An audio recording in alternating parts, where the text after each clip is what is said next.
Assalomu alaykumlar. Yoshimizlar sog' salomatliklar yaxshimi? Shuhrat kafega keldik.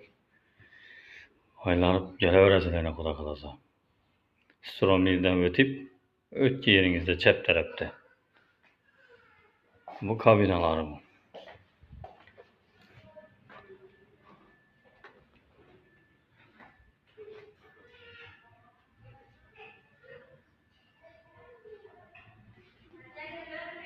O'tiraveradigan yerda ikkinchi kabinasi.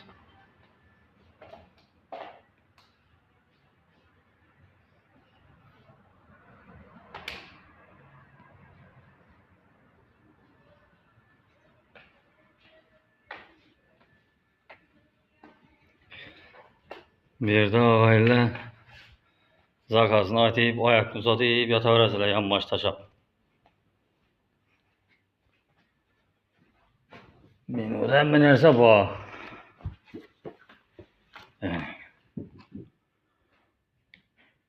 Shashlik, somsa, baliq, sho'r kabob, rava tavuk dedi, shurak kabob, patara kabob, kepsi, manti, uyg'ur lag'mon, tushunka kabob, tushunka sho'rva, qayish, unashi, sho'rva.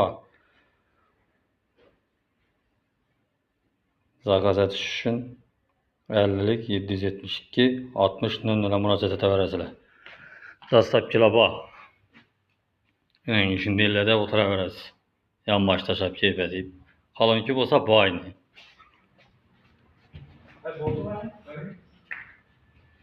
Xo'ling.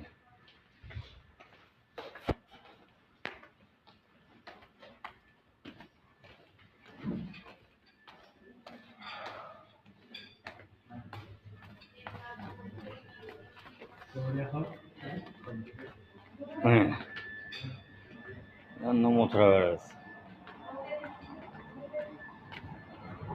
Adresini tushuntiradigan bo'lsak, bu yerdan kelaverish bo'lsa, Vishk tarafdan kelasiz. Shunda svetofordan o'tganda chap qo'lda. Mana. Shuhrat kafe. Hamma ovqatlar bor, kelaverasizlar. Jigarlar. Bizon boshlandik endi xudo xolasa. Shuhrat kafe. Baliqlar bor edi.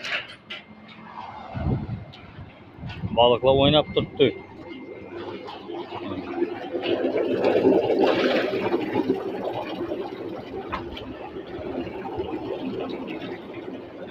Tandır somsalar ham bor. Tandır tutayım. Bu yandan keladigan bo'lsa,